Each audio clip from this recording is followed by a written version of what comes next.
Over 2,000 years ago, ancient Chinese scholars observed the changing patterns in our natural world, the climate, the turning of the seasons, and astronomy. The scholars measured and divided the sun's annual movements into 24 equal parts, creating the 24 solar terms, which were used to govern agriculture in ancient China. Even to this day, this invention still guides the lives and traditions of hundreds of millions of Chinese people. Around the 8th of October, the 17th solar term, the cold Chu arrives. The temperature has now cooled down noticeably, and the weather is unpredictable. The Chongyang Festival is one of the traditional festivals for Chinese people to respect the old. People climbed the hills and the mountains and prayed for continued blessings.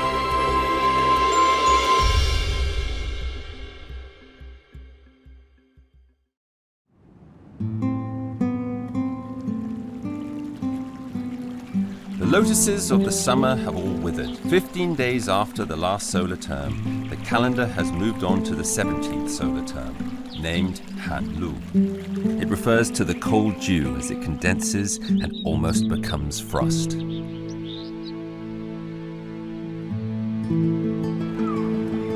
However, the colder the weather, the easier it is to build up an appetite.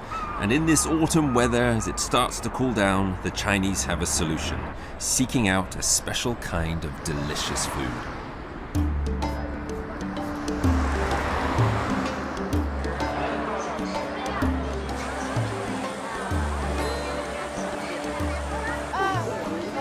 Shanghai's Chenghuang Temple is packed with people. People come from all over, drawn to Shanghai's local delicacies. These snacks are world famous. The Hanlu solar term is all about unmissable flavors. But if you're not around for these few days of feasting, you'll have to wait an entire year to get the chance again.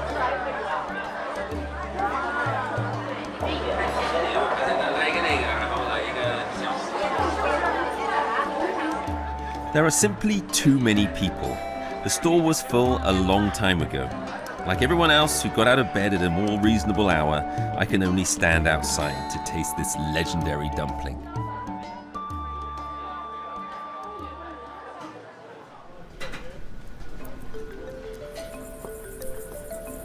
Soup-filled, finely wrapped dumplings have a long history in China. The dough wrappings are first lightly fermented and then wrapped with the fillings. In these steamed soup dumplings, flour, meat, and soup become one, satisfying the belly and tickling the senses.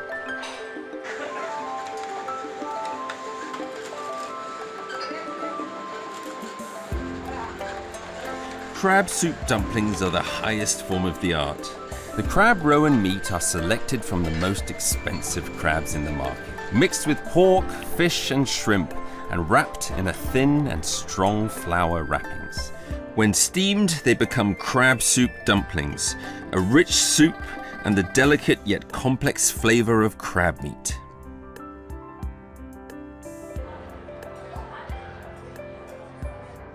The reason why crab soup dumplings are unique to this solar term is because their most important ingredient, crabs, are at their plumpest and most succulent when the dew turns cold.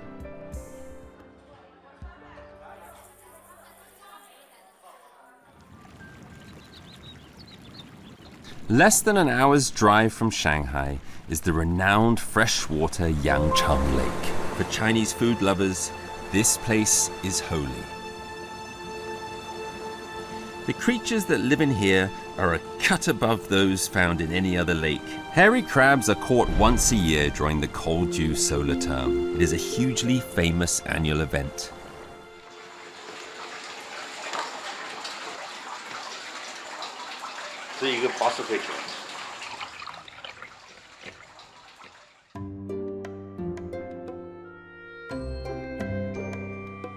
Crab tasting is such a seasonal pastime that every year, when the cold dew solar term comes around, masses of people show up at the Bacheng town on the shores of the Yangcheng Lake to taste the great first catch of the year.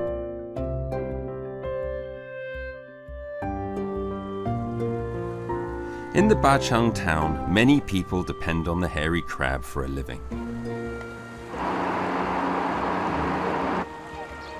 Zhu Zhi and his father are crab breeders and run a crab farm resort.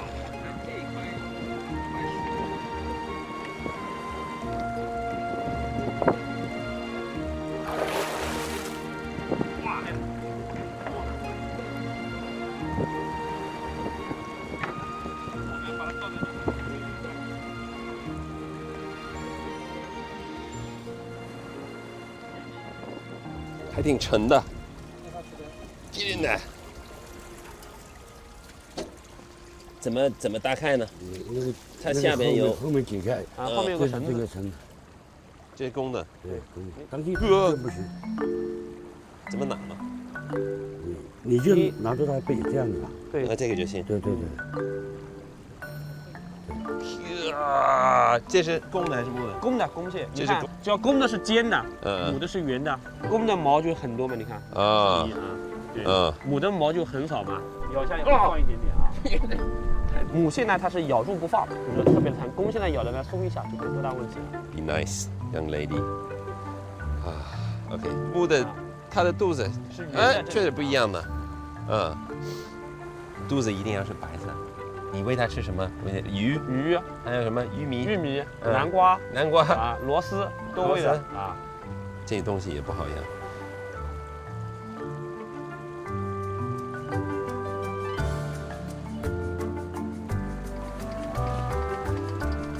The boss, Mr. Zhu, told me that the Yangchang Lake is mostly less than 2 meters deep, which means that direct sunlight reaches all the way to the bottom. The lake is full of rushes and reeds, among which hide many forms of aquatic life, providing food for the hairy crabs. Add this to their carefully prepared crab feed, and you'll see how this is just the place for crabs to grow nice and plump.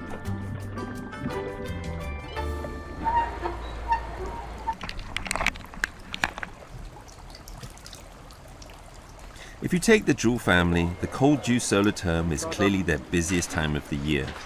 You can cook crab in so many ways, but a light touch best reflects their freshness and elegant flavor. Satisfying a customer's appetite is ultimately key to the success of a restaurant.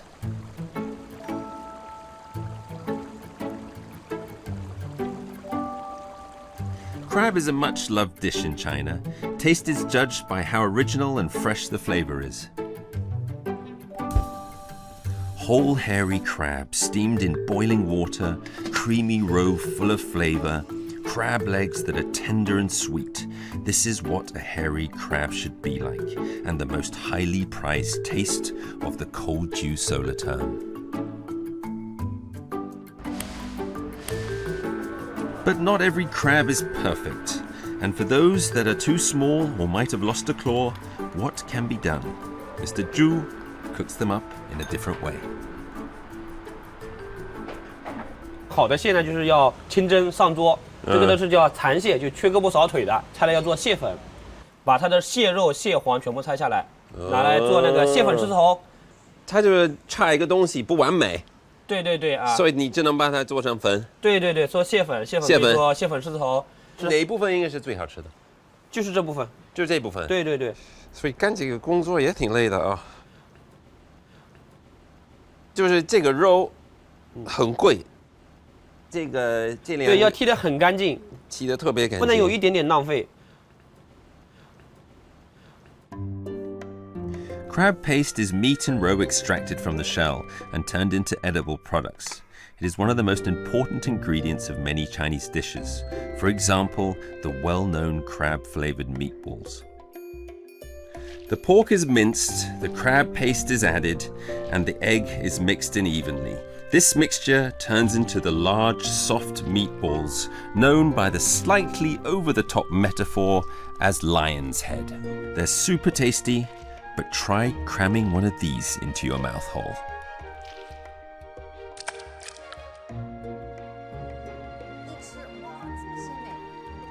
Actually, I'm not a major fan of crab. It's hard to eat, and you get the thinnest amount of meat from it.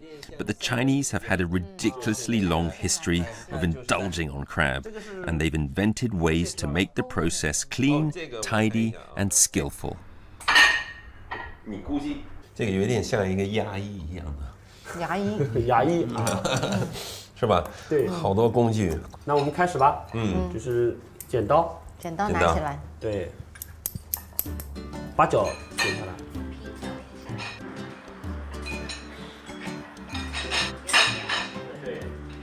第二步，现在我们把这个放在底托上，然后拿锤子轻轻的敲，把它就是壳敲松一点。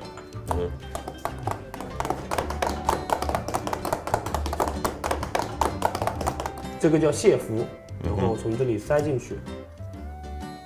也是。掰开。对。再把上面的鳃给去掉。为什么要用这么多工具呢？它每一个角角落落它都有肉啊。不用工具的话吃不干净，大户人家才会用那么多工具，有钱有闲。是。吃着螃蟹，听着昆曲，真的人生美事。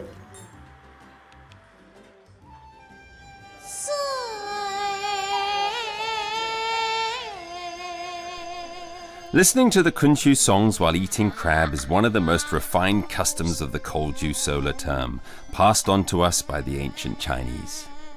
I tend to think of it as if in my hometown in the UK, people would have afternoon tea and talk about Shakespeare. It's such a refined, high culture sort of pastime, but it seems the Chinese are even more particular, adding to the elegant custom a fairly unchangeable natural event, the shift from autumn to winter.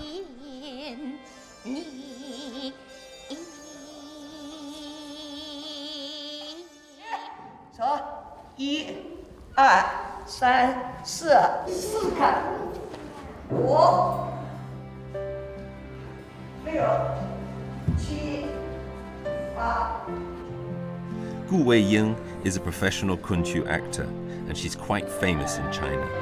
Although she's been residing in Beijing for a long time now, she actually comes from Bachang town. And for the Kolju solar term, every year she comes back to her hometown to perform. 其实我小时候也有这样的一个想法，看到舞台上那美的那种感觉啊，还有他们的那个服装啊，我就好向往。我就遐想说哪一天我也站在这个舞台上，然后呢，我也穿着这些美丽的衣服，哎呦，我也在表演着，就是像做梦一样，就好喜欢那样的一种感觉。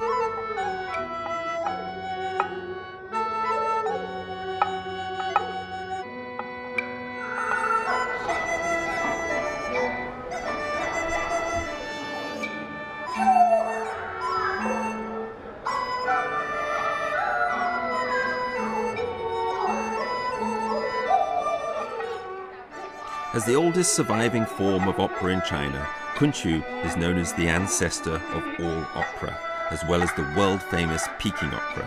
They all came from Kunchu.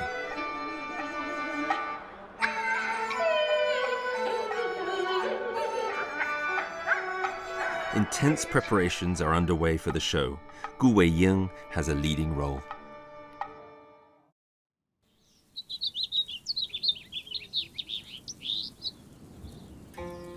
The venue of this year's performance is Yushan Shengjing in the Bachang town.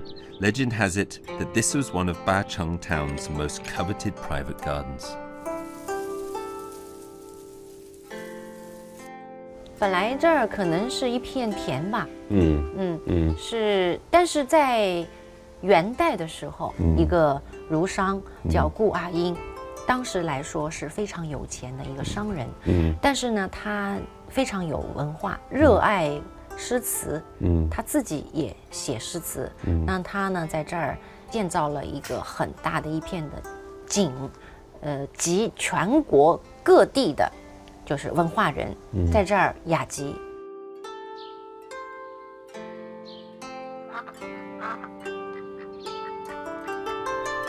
This is a typical Suzhou-style garden, buildings surrounded by a landscaped nature. Made to look like a Chinese landscape painting, an idyllic naturescape within the bustling city. 1,000 years ago, Chinese intellectuals would pass the day in such a place, spending the Kolju solar term with family and friends.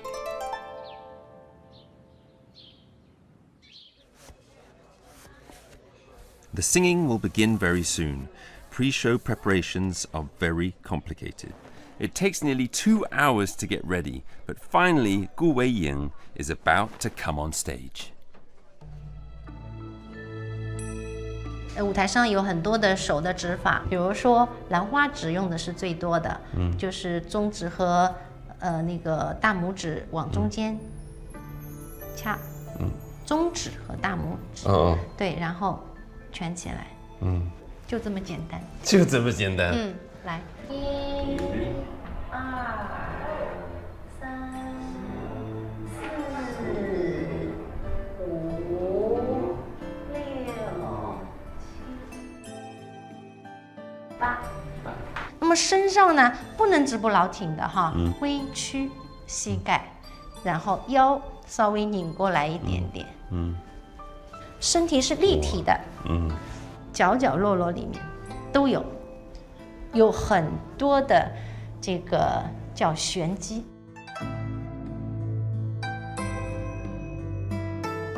10念台下功，台上1分钟。昆曲是需要功夫的，一伸手，一迈步，就知道你有多少年功力了。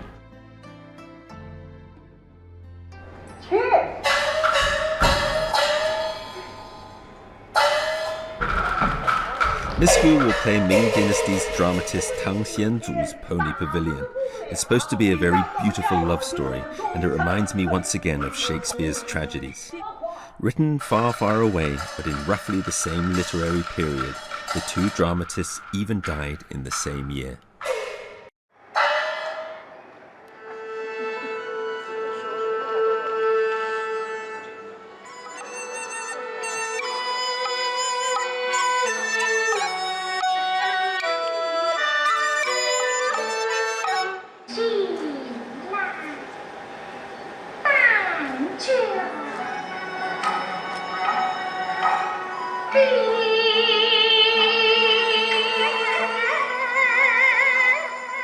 I have to say, Kunshu is even harder to understand than Shakespeare's plays.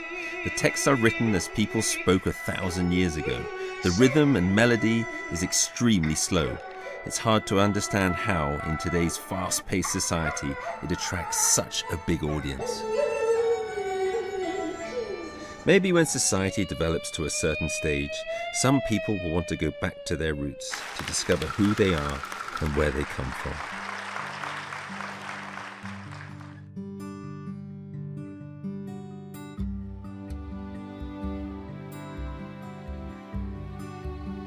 Cold dew may not be the most beautiful solar term in terms of nature, but it may well be one that is tied most closely to an overload of sensory experiences. And I was surprised to discover connections between China and the United Kingdom in terms of traditional culture. Whether derived by accident or coincidence, I think traditional culture is a common good, transcending the boundaries between nations and eras, able to outlive us all.